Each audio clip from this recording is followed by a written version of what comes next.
इन दोनों मॉडल के ज़रिए से हमने समझा कि किस तरह से जो हीमोग्लोबिन जो है उसकी सब यूनिट्स अपने आप को इंड्यूस करती है कि वो ऑक्सीजन से बाइंडिंग के लिए टी स्टेट में रहें या आर स्टेट में रहें। हमने देखा कि एक सब यूनिट पर ऑक्सीजन लगने के बाद दो पॉसिबिलिटीज़ हैं, या तो वो कंसर्टेड मॉडल के हिसाब से पूरी की पूरी आर फॉर्म में कन्वर्ट चारों सब यूनिट को कन्वर्ट कर देगी, और या फिर वो सिक्वेंशियल वे में 1 बाय 1 सब यूनिट्स को जो है वो आर फॉर्म में लेकर जाती हैं। अब अगर हम इनके प्लॉट की बात करें तो फ्रेंड्स, सामान्य जो माइकेलिस मेंटेन प्लॉट होता है या मॉडल होता है, उसके हिसाब से अगर हम इसका प्लॉट देखें, नॉन एलोस्टेरिक एंजाइम का या जनरल जो प्लॉट होता है वो इस तरह से होता है। यानी एंजाइम में रिएक्शन वेलोसिटी, या इसको आप परसेंट सेचुरेशन, अगर रिएक्शन वेलोसिटी या परसेंट सेचुरेशन और सबस्ट्रेट कॉन्सेंट्रेशन के बीच हम ग्राफ बनाएं तो हम देखेंगे कि जैसे जैसे सबस्ट्रेट की कॉन्सेंट्रेशन बढ़ती है वैसे वैसे रेट ऑफ रिएक्शन जो है या सेचुरेशन जो है वो बढ़ता रहता है जब तक कि वो पूरे सेचुरेट ना हो जाएं। तो इस तरीके से रेट ऑफ रिएक्शन जो है एंजाइम का या परसेंट सेचुरेशन है वो सबस्ट्रेट की कॉन्सेंट्रेशन से प्रभावित होता है कि सबस्ट्रेट की कॉन्सेंट्रेशन बढ़ने के साथ साथ रिएक्शन वेलोसिटी बढ़ती रहती है। अगर इसी तरीके से हम, ये तो था नॉन एलोस्टेरिक एंजाइम के लिए,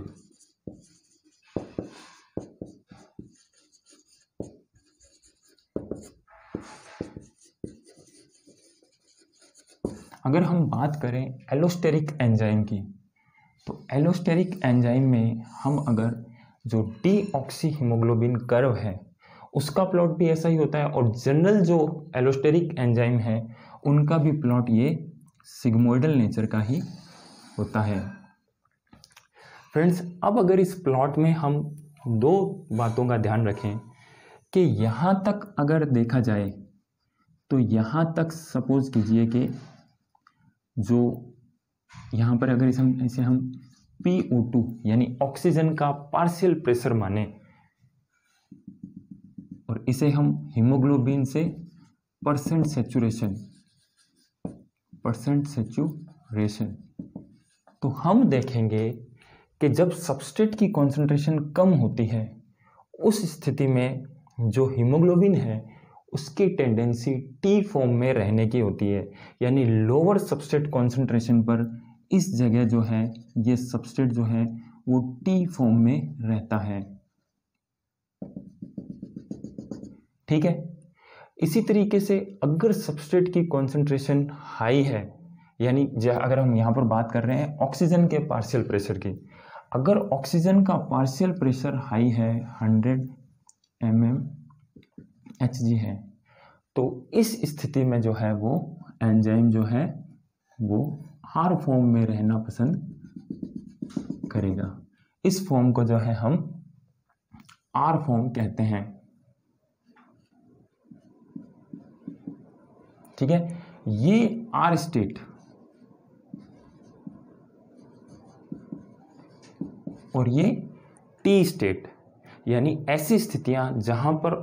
जो हीमोग्लोबिन है वो ऑक्सीजन को अनलोड करने की प्रवृत्ति रखता है, उसके साथ जुड़ता नहीं है, और पार्शियल प्रेशर भी जहाँ पर ऑक्सीजन का कम होता है उस स्थिति में ये टी फॉर्म में रहता है, और जिस स्थिति में इसके पास एक्सेस में ऑक्सीजन होती है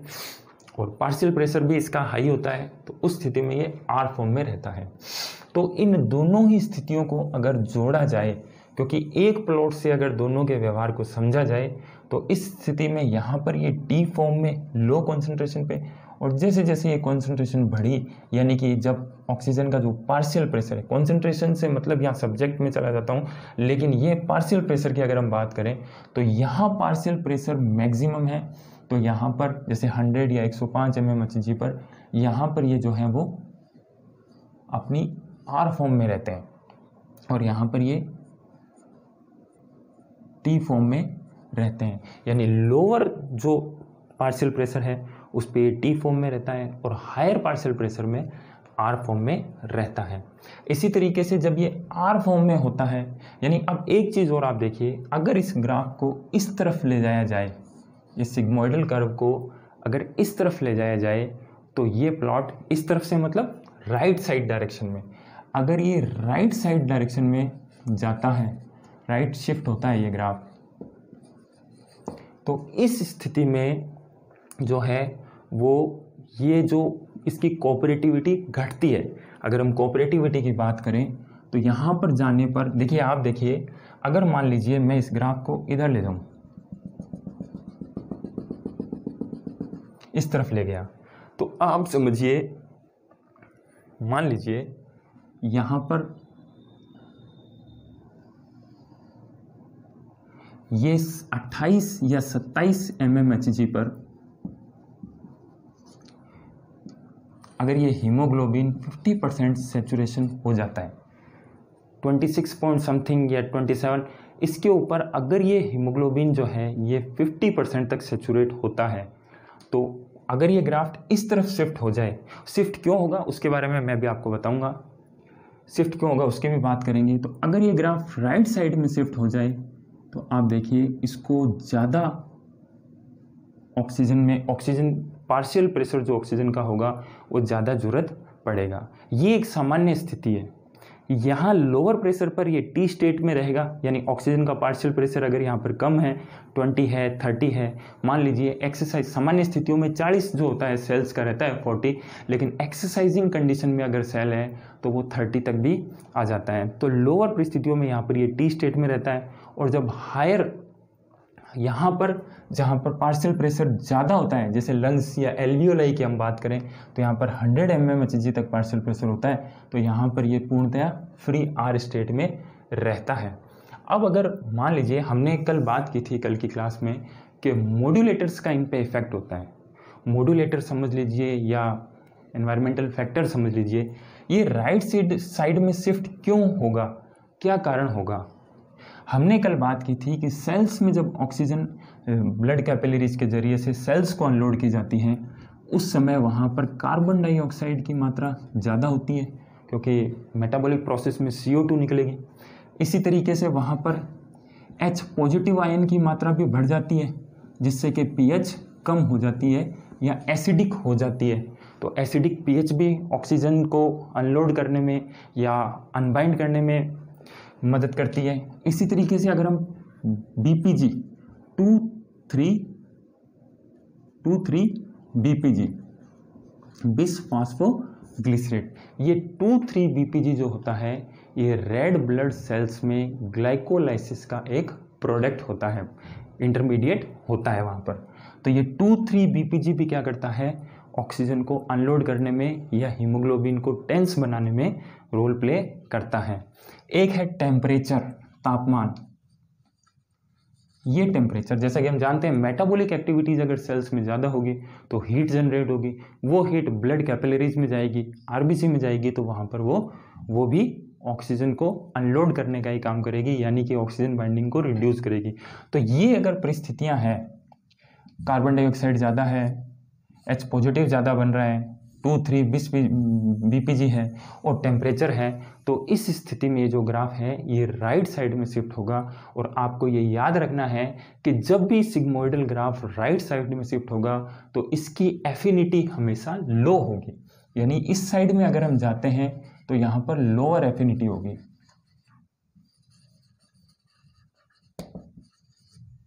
लोअर एफिनिटी, इस साइड में जाने पे एफिनिटी घटेगी, यानी राइट साइड में जाने पे। और अगर हम इस साइड में जाने का कारण मैंने आपको बताया कि जो ये केमिकल फैक्टर्स हैं, जैसे carbon dioxide, hydrogen ion, 2,3 BPG और टेम्परेचर, ये सब जो हैं वो ग्राफ को राइट साइड में शिफ्ट करेंगे। अब आप कहेंगे राइट साइड में शिफ्ट करने से ऐसा क्या हो गया। आप देखिए,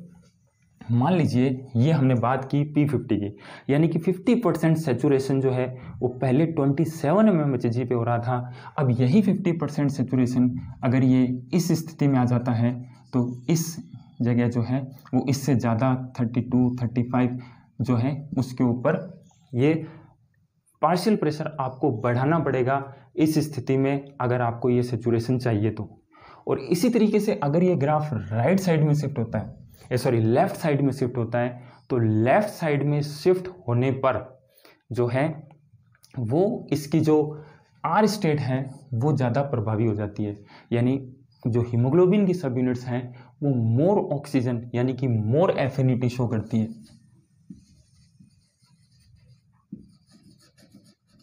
एफिनिटी दर्शाती हैं,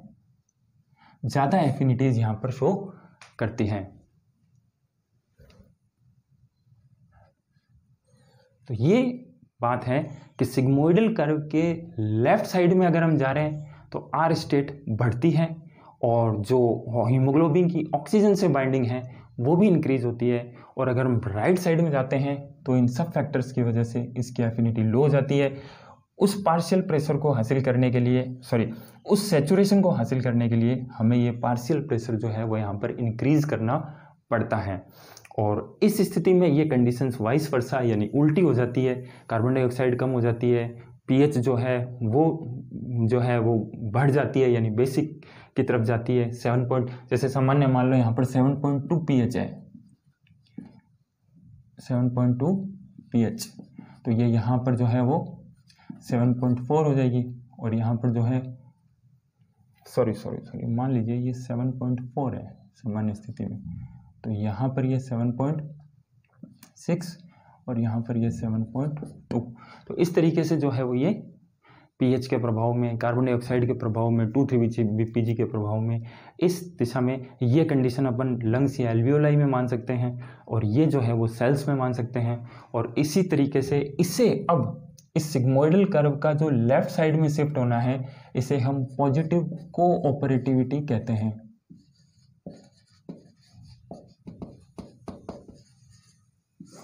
और इसी तरीके से राइट साइड में शिफ्ट होना नेगेटिव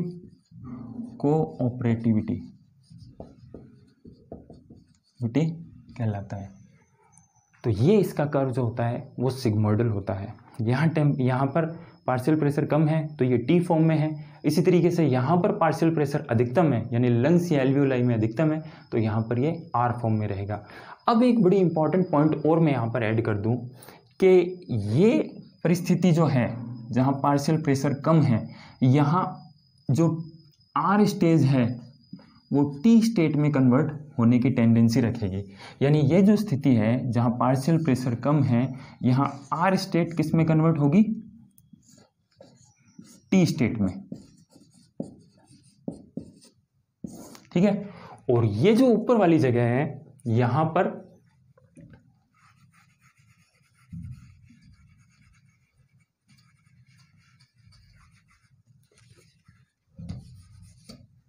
इस जगह पर जो टी स्टेट है वो आर स्टेट में कन्वर्ट होगी, क्योंकि यहाँ पर परिस्थितियां जो है वो पूरी तरह से आर स्टेट के अनुकूलित हैं, इसलिए यहाँ पर टी स्टेट आर स्टेट में कन्वर्ट होगी। तो फ्रेंड्स इस तरह से हम इसे समझ सकते हैं कि टी फॉर्म जो है वो नॉन ऑक्सीजन या डीऑक्सीजनेटेड स्थिति के लिए है जहाँ पर ये टी स्टेट में रहेगा हीमोग्लोबिन, और आर स्टेट जो है वो ऐसी स्थिति है जहाँ पर ये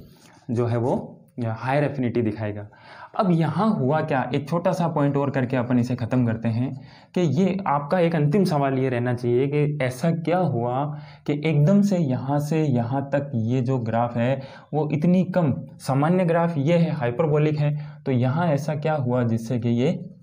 ग्राफ इतना तेजी से जो इसने सेचुरेशन का रेट को कम पार्शियल प्रेशर पर इतना हाई स्पीड के साथ बढ़ाया। फ्रेंड्स उसकी वजह यह है कि हमने कंसर्टेड मॉडल पढ़ा, हमने सीक्वेंशियल मॉडल पढ़ा, हमने देखा कि जिस तरीके से एक ऑक्सीजन मॉलिक्यूल जो है वो टी स्टेट पे बाइंड होने के बाद में दूसरी और तीसरी स्टेट के जो सब यूनिट्स हैं उनको जो है उनमें कॉन्फॉर्मेशनल चेंज कर रहा था, तो इसी तरीके से बड़ी फास्ट रेट के साथ में ये कॉन्फॉर्मेशनल चेंज सब यूनिट में होते रहते हैं, और जितने तेज़ी से ये कॉन्फॉर्मेशनल चेंजेस सब यूनिट में होते रहेंगे उतने ही तेज़ी से जो है वो आर स्टेट ऑक्सीजन को लोड करने की प्रवृत्ति रखती है। तो उसी स्थिति में ये फास्ट रेट से सब्सट्रेट कॉन्सेंट्रेशन यानी कि ये जो पार्शियल प्रेशर ऑफ ऑक्सीजन है वो यहाँ पर धीरे धीरे बढ़ रहा है, यानी कि इतना नहीं प्रभाव डाल रहा, लेकिन फिर भी यहाँ पर परसेंट सेचुरेशन जो है वो बढ़ता है। जितने भी सब्सट्रेट के मॉलिक्यूल सामान्य स्थितियों में मैं बात कर रहा हूँ सबस्ट्रेट के मॉलिक्यूल, और यहाँ अगर बात करें तो ऑक्सीजन के मॉलिक्यूल, जितने भी ऑक्सीजन के मॉलिक्यूल फ्री हैं वो फटाफट उन स्थितियों पर आकर लग जाएंगे जहाँ पर जो है उनको आर फॉर्म में सब यूनिट्स मिलती है। इसी वजह से ये जो सिग्मोइडल कर्व यहाँ पर बड़ी तेज़ी से सेचुरेशन दिखाता है, चाहे वो कंसर्टेड फॉर्म हो, क्योंकि कंसर्टेड फॉर्म भी क्या करती है, टी फॉर्म को एक साथ आर फॉर्म में कन्वर्ट करती है, यानी सतह उपलब्ध करवा देती है रैपिड स्पीड के साथ। तो इस वजह से इसका जो कर्व है इन पॉजिटिव कोऑपरेटिविटी